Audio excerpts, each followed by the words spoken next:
Okay, so I was initially gonna record this video just like playing Call of Duty, having fun, bombing around, and kind of just telling you guys an update. But as I was sitting here reading through the results, I feel like that's just not appropriate for the kind of video I'm about to make. So I decided to just set my camera up, talk to you guys for a minute or two here, probably way longer than that, but just kind of give you an update as to what my brother's situation is. So back in March, I lost my brother due to a fatal overdose, and for the last however many months, I've been struggling with that in all sorts of ways. One major factor being I have no idea what drugs it was. I have no idea of the situation, how any of his night played out. I know absolutely nothing. So for the last however many months, I've been waiting for his toxicology results and then digging for more information about what happened that night. I made a video about my point of view of that night. If you guys want more information kind of just on how that night played out, the night I found out, you can check the link in the bio. That video, I kind of just explain how I seen things, like how I was feeling at that moment, and you know, just that kind of thing. And it might give you more insight as to what I'm going to talk about in this video. So check that video out first before you watch it. You don't have to, but I'm going to be telling you guys today my brother's toxicology results. Before I get into that, I just want to say that the only reason why I'm making this video right here is because I made a video previously about him dying. And I feel like I just need to update you guys. I need to get it off my chest. I need to talk to my camera. It's the way I vented all the time. And if this video in any way helps somebody stray away from using hard drugs or putting themselves in that position, I'm more than glad to put it out in the public, and I'm sure my brother would let me do so as well. So just putting that out there. He was always one to help people, so if his message, no matter how negative it may be, can help somebody not do what he did, I'm sure he'd put that out there as well. Whew, I'm kind of nervous. I was nervous when I read them the first time, but now I'm a little bit more nervous because I'm actually going to do some Googling here while we're recording to kind of make sense of all this, okay? So I don't know if I showed you guys in this last video, but I have a shoebox called my box of Roberto. He's not actually in this box. However, I do have a lot of stuff in here that relates to him. So I have his toxicology results, I have a t-shirt of his, and then I have a bunch of photos, and you know. I literally have immunization records from when he was a baby, like. Here it goes. So when I read these the first time, I didn't really absorb much of the information, so we're going to be going over them pretty much all over again together though. So first of all, the cause of death for medical certificate of death is literally written on the front here. My brother is 23 years old, by the way. Found dead March 17th. And it's October 17th, like, holy hell, that was a long ways away. Okay. His immediate cause of death was alcohol, cocaine, cyclobenzaprine, and methamphetamine. So if you guys don't know what that is, it's basically alcohol, cocaine, muscle relaxers, and methamphetamine. In the last video, I was confused whether or not it was a suicide versus an accident, and I recently got, before I got these actually, I got the story from the person that found him, which correlates with the results quite well. So I'm going to choose to believe what he said over anybody else, because it just, their stories don't add up versus what the person that found him story, what he told me. And yeah, so basically what had happened was, from his friend's point of view, they went out partying the night before. His friend went home, and Robert had left to go continue partying because him and his girlfriend at the time got in a fight and she wasn't leaving where Robert was, so Robert decided to remove himself from the situation and continue partying.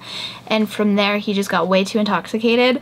He snorted some blow, took some pills, and continued drinking. After a while, he started getting obviously incoherent, so the people he was partying with, whether or not they seen him take the pills, they didn't see him take the pills, they took him home to his roommate saying nothing other than he was just drunk. They didn't say anything about him doing blow or taking pills at that time. They just said he was super drunk, he couldn't stand anymore, and he had to take care of him, so they took him home. And from that point, His roommate said that he sat with him for about an hour, and then he started to throw up, and then at that point he called his friends to say, hey, did he even take, like, did he take anything? Did he do drugs? Like, why is he throwing up, other than, like, obviously alcohol? And they said, they told him that he did a lot of blow, and that he took some pills. And so at that point, his roommate freaked the fuck out and called an ambulance and tried to give him CPR, clear his airways, all that fun stuff. And by the time the ambulance got there, which was well over a half an hour, my brother had already stopped breathing. And I'll choose to believe this, whether his friends that dropped him off knew he was that intoxicated that he was potentially dying as they dropped him off. Who knows? I'm not out for blood. I'm not angry. I'm a little bit more comforted knowing the story of what happened to my brother. Before this, I had no idea. For all I know, someone put something in his drink, or, you know, something stupid like that. So I have a weight lifted off my shoulders just from hearing that story, even though it's not like the greatest story. It's a lot better than not knowing. The blood alcohol level is almost 1.5 times the legal limit to operate a motor vehicle in the province of Alberta. There is cocaine, muscle relaxers, or Flexeril. I'm actually saying that. That's not what's written in here. It's like the actual name. I just can't pronounce it properly. So there's cocaine, Flexeril, meth in the toxicology screen. The combination of the alcohol and drugs would be life-threatening. They also said my brother had taken like 10 to 15 of these muscle relaxers. I actually don't know exactly if that's true based on the levels given in this report, so I'm not sure.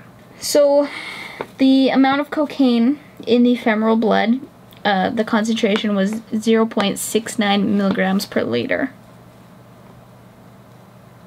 That's a lot. I don't know, like, they also said with these reports that sometimes the readings of what's in somebody's system is not completely accurate, because when somebody dies, the drugs in their system kind of move throughout and kind of settle where they stop, kind of thing, from what I gather. So sometimes it's not the most accurate enough to tell you kind of what pushed someone over their limit and what caused them to die, but not enough to say this was exactly the quantity, this, that, and the other thing. So you kind of have to not take it like that. I'm going to assume that the methamphetamine found in his system was actually laced within the cocaine, because there was such a little amount. Either he did it previously to this night, or that it was laced and there was just not a lot there. So who knows?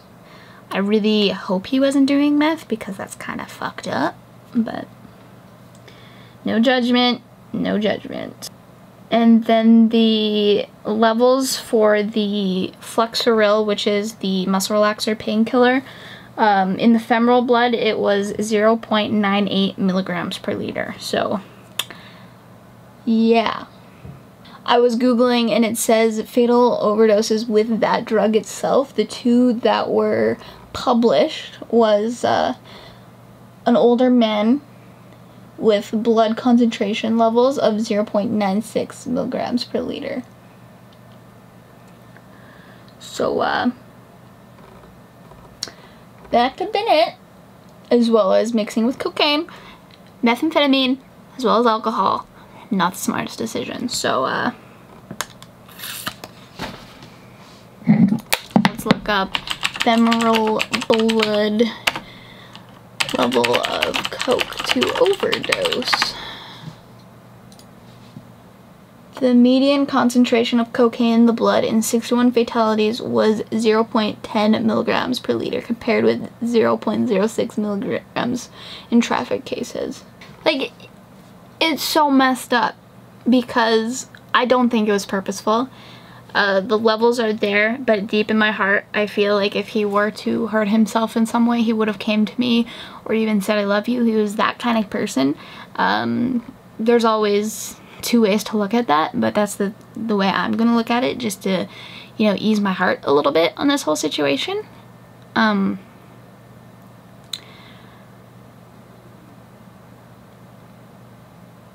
It sucks, because I told him so many times that this could happen, and he was like, whatever, it's not gonna happen to me, blah blah, this and that, the other thing. And guess what? it did. So if you plan on going out and using drugs, I recommend that you don't, for starters. If you're dead set on doing said drugs, you can at least pick yourself up a naloxone kit. You can test your drugs by using testing kits, which I will link in the description, but just don't do drugs. Like, it sucks so much. Like, I'm not crying right now because I've cried so many times over me getting these results. Me hearing the story from the person that found him has really lifted weights off my chest and off my shoulders to where, like, I get sad and I cry, but it's not to the point where I think about it. I'm so just not, like, I don't know what happened and what's going on to the point where I get so frustrated that I cry. I have a general idea now. I know what he died from, and it's just taking that information and using it to put that behind me and move on. It still sucks. I still miss my brother, and I wish he wasn't a piece of shit. But it is what it is, and it sucks. But there's nothing I can do besides take this and just move forward. So I thought I would share with you guys all of this in hopes that I can sway your decision to use hard drugs and to update you guys on that situation, because I made a video previously all confused and distraught, and this is the information I have now, and it is what it is. It is what it is. Be safe. Try not to do drugs. And be smart.